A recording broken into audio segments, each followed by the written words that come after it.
going on, people? We are Tottenham TV, and Tottenham are in a European final after beating Bodo Glimt 2-0 on the night. A fantastic night for all Tottenham Hotspur fans. A fantastic night to be a Spurs fan. Potentially could win our first European major trophy for 40 years. Only our second European final in the last 40 years as well. Incredible, incredible result, an incredible night, an incredible performance from the team as well. Brilliant. I'm here with Josh King to talk about this instant match reaction for what was a fantastic performance in a European semi-final when it looked like, going into this game, it was going to be a tough game out in Norway in the Arctic Circle against a team who has won every single game bar one, I think, at home this season. By 2 clear goals. By 2 clear goals. They've won pretty much every game. We are the first team to stop them from scoring at home this season in the Europa League. And we've got a clean sheet. We've got the victory. And you know what? Well, it was actually minimal fuss, I think is probably 100%. The word I would use. We went there, we were disciplined, we were professional, we got the job done. I'm just watching the scenes at the moment, all the Spurs players going over to the fans and celebrating. Ange's got a massive smile on his face, probably similar to the one he had away at Frankfurt. He has led this team to a major European final. No one can take that away from him. We just got to go and win the final against Man United in Bilbao on the 21st of May. But looking at just about tonight, I think we were, as I said, we were disciplined, we defended properly. I think we came here with a plan, and the plan was very similar probably to how we played Bodo in the first leg. Just be disciplined, making sure we're not defending, we're not pressing crazily, we're being smart with our pressing, picking our moments, but most of all, was the surrendering possession and making sure that when Bodo on the ball, that we're making it difficult for them to build up their play, we're making it difficult for them to create chances, we're making it difficult for them to get in those zones where they are very, very, very good, like in the kind of just outside the box, making sure we're breaking up their play as much as possible. And I think Ange got it absolutely spot on tonight. The likes of Vicario punting it long from goal kicks rather than going short, giving possession to Bodo when necessary, making sure we're compact and deep when we needed to be. And look, all credit to the team and the manager tonight, because I think we just got it absolutely spot on.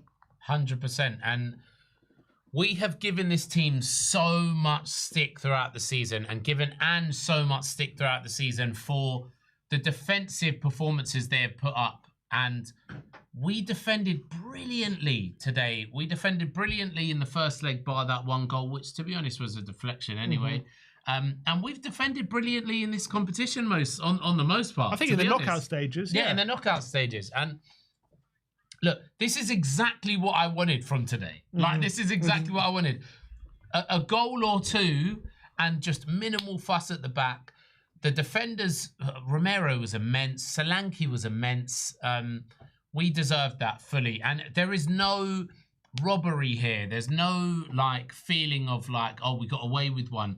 We fully deserved to get through this tie easily. Do you know what I mean? We were comfortably the better team over 2 legs. And a lot of people say that's to be expected, but this Bodo team have given a lot of good teams a lot of trouble this season in this competition. They knocked out Lazio, who currently, I think, 5th, level on points with 4th in Serie A currently at the moment. So they're no mugs. They're not a bad team. And they dispatched them, especially in this ground. They battered them 2-0, and it could have been a lot more than 2-0 on that day. And there's a reason why they're a force to be reckoned with at this ground in this competition, because this season, under the conditions on that pitch, they make things very, very difficult for you. It's very, very difficult to contend with these conditions that a lot of teams have struggled with, and we've come here and we've made light work of it. We didn't notice the plastic pitch, we didn't notice that we're in the Arctic Circle in the freezing cold. None of that was an issue. Tottenham came here with a job to do, professionally done, and I think, you know, the formation we found with Basuma and Bentancur together, breaking up that play with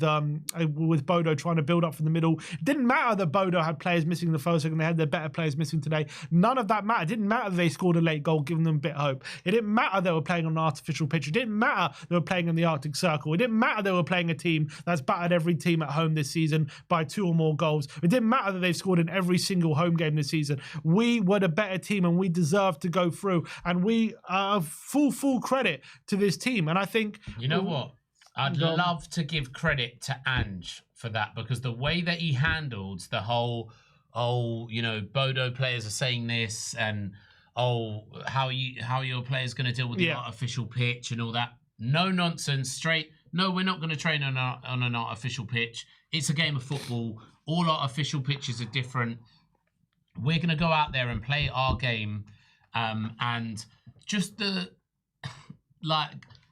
I honestly feel like, and this might just be like me being happy that we're... Come on, ride the wave, Josh! I really do feel like if there was any manager I wanted in a final, out of the managers we've already had, like in the past, like I'd say 5 or 6 years or whatever, sorry, like 10 years, it would be Ange. I just feel like he can motivate the players to a different level. It might not work in league form, and it might not work with some other things, but I think going into a final, you've seen those team talks he gives. Right? Yeah. And I feel like they would have got one of those today. And that's why there was no bullshit. Do you know what I mean? Absolutely. Sorry, no. Go for it. Go hammer and tong, mate. We're in a European final.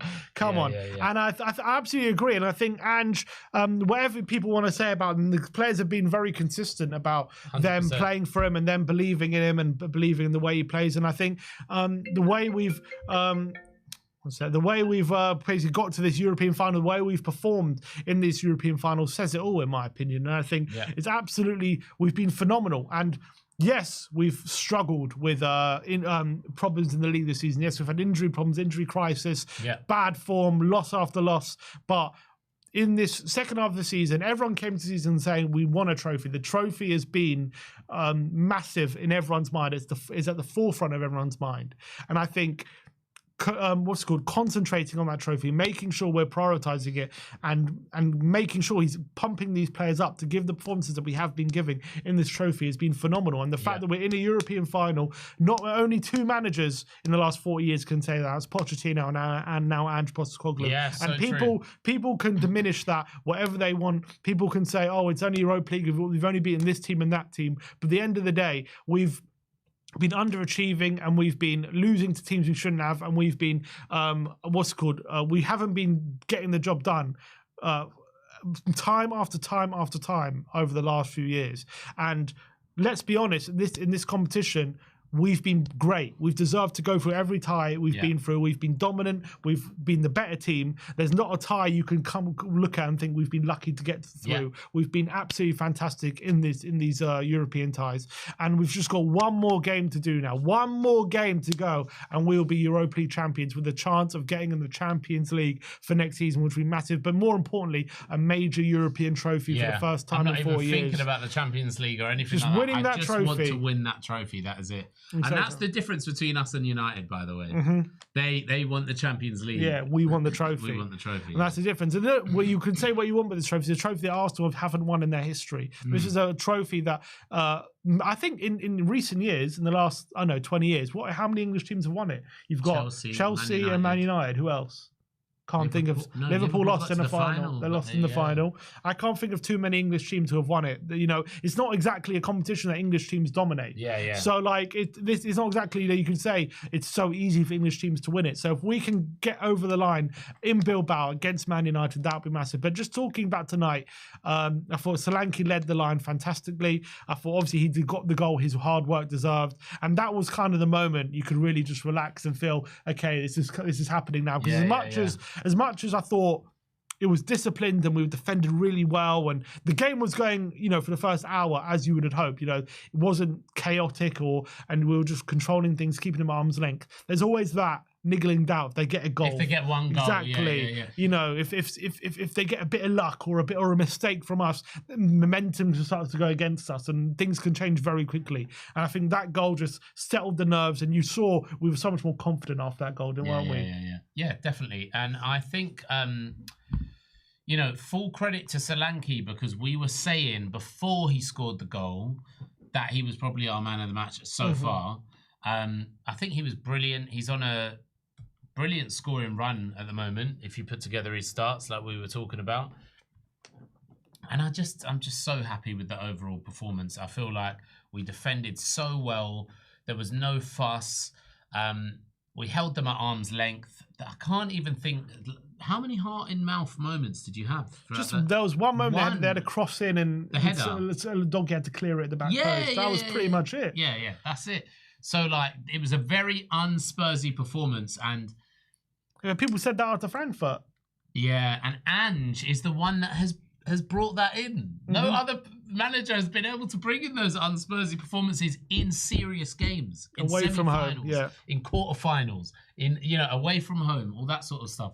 So yeah, really happy with that, and bring on the final, man. Absolutely, and yeah, so we got that goal with Solanke. Obviously, Porro made it too late on with probably a big slice of luck. You have to fair to say. I doubt he was shooting, but if he was, I don't know. I don't know if they interviewed him after the game. Perfect. He did. I mean, rebounded off the. It was very similar to the Sarr goal against Bournemouth. Where he probably crossed it and he got it wrong, and it just ended up in the back of the net. But I think again, Porro is another one who probably deserves a lot of credit. Who's playing fine form at the moment, and he probably deserves a lot of credit. And probably got the goal. His performance deserved, because I thought he was one of the ones consistently making things happen with his unbelievable passing range and getting Tell and Richarlison in on that left hand side. I said not to play Porro as well. I regret that. He was brilliant. Absolutely fantastic. The difference is with Porro, if he told me he meant it, I'd believe him. With Sarr, I wouldn't. Do you know what I mean? Because Porro's crossing is so good usually. That's very uncharacteristic for him to put in a cross like that. But yeah, brilliant goal. Doesn't matter if he meant it or not. Yeah, and you have to say, I thought Bodo would definitely hurt us a bit more, show something more, especially given their home form and all their talk they've been having, and on the occasion as well. Yeah. And I don't know whether they bottled it or we were just shutting up shop. And I think having Bentancur Bissouma really helped us, having that shield in front of the back line, just breaking up consistently. Our centre backs as well. Those four players. Were brilliant. So Romero, Van der Ven, didn't come as much in the second half, but in the first half he won these duels. Like, remember, he made that run that would, for any other team, if that was any other centre back in the world, that would have been a chance for the other team. Romero constantly winning duels, constantly, like all his ground duels, even his aerials and everything like that. So, and then in front of them, both Bentancur and Bissouma, brilliant. I don't want to hear no Bentancur versus Bissouma today. They were both good. And that quartet, I suppose you'd call it, like the two centre-backs and the two CMs were brilliant today. Absolutely great. I completely agree. And I think that was key to making sure that Bodo weren't really creating the chances they usually do with those little intricate kind of passages of play. They didn't have any of that today, because I think Bentancur and Bissouma were just too strong in that middle. They were too basically getting those challenges in. They were too smart. They were positionally very, very good. Bentancur and Bissouma making sure basically whenever Bodo got to the line, they were always kind of avoiding those cutbacks, kind of winning those challenges. Doggy was great at left back as well. I thought another top performance. And I think it was just a really professional away performance away from home at a tough game. And it's something that is seldom said about Tottenham Hotspur, especially on the big stage. And looking ahead, Man United in the final. They've beaten Athletic Bilbao 4-1 after beating them 3-0 away from home. 7-1 on aggregate against That's insane, isn't it? But against a team who are were favourites for this tournament. And are they getting their act together? Are we going to play them at the wrong time? Or is it a case of we've beaten them 3 times this season already and nothing to fear? No, I think it's somewhere in between. They're definitely better than they were when we've beaten them this season, both under Erik ten Hag and Amorim. Like, they're at their best right now. They are.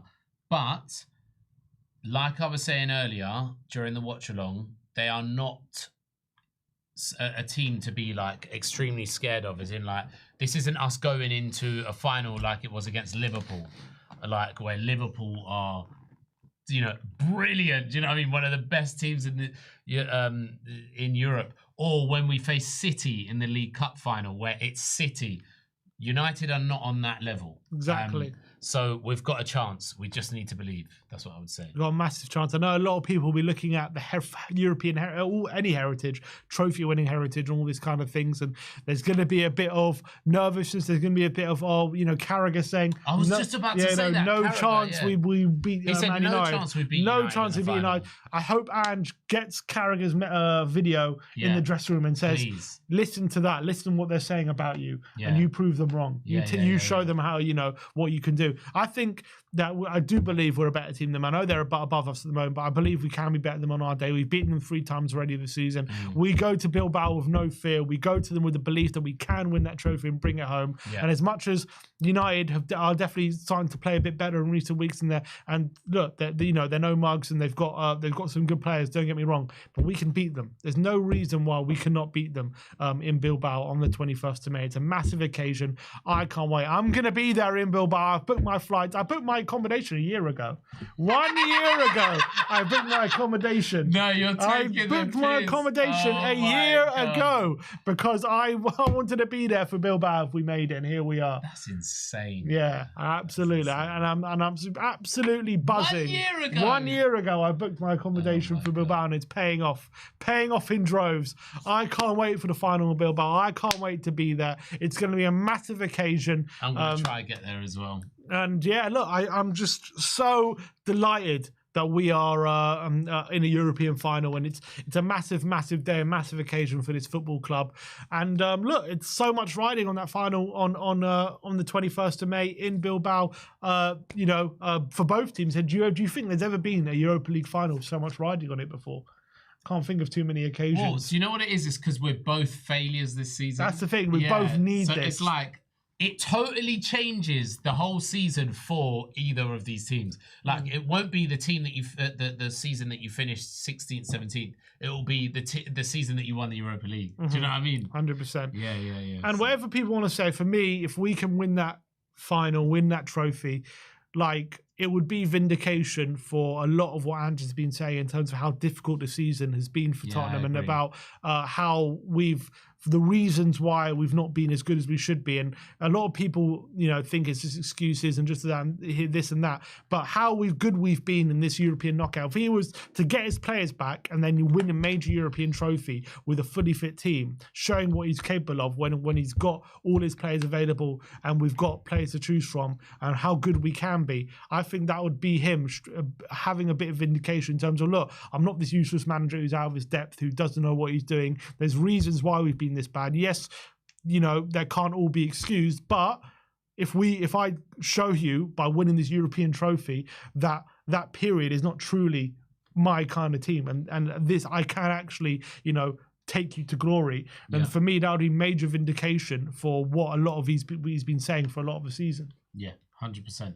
I totally agree. I think for me, if he wins it, everything else goes out the window. You have to back him. He's done something that no other Tottenham manager has been able to do, and you have to give his football a chance. I think you have to give it a chance, and you have to praise him. And I don't want to see anyone diminishing if we do win it, or even getting to the final is fantastic. And I think people are quick to jump on the Europa League's weaker this season, all these kind of things about why this isn't a good achievement. We are in a European we final. Shouldn't get Champions League. All this stuff. Yeah, why we shouldn't get Arsene Wenger saying if you win Europa League, you should go back into the Europa League. All this rubbish. It's never been a problem for the last. Exactly. Ever since it's coming, all of a sudden Tottenham are now in a final. It's a major issue, and it's unfair on the other teams if Tottenham make it into Champions League. If you win a major European trophy, you deserve the prize for that, and if it's getting Champions League football, then it's getting Champions League football. I don't understand why a team finishing 5th deserves it more than a team winning Europa League. It doesn't make sense to me. And if you beat all these teams that were in it, they're all qualified within their own right because they're decent teams, then you deserve it. And yes, people make fun of Bodo and all these other teams because maybe they're ignorant of what they've done and what teams they are. But these are all good teams we've had to go and beat, and these are all good teams that we've deservedly beaten and been the better side of. And if we go and beat Man United, we will deserve to be in the Champions League next season for winning that major European trophy, and that's facts. That's it. And we'll deserve to be there because we are there, and that's reality. But look, now is your chance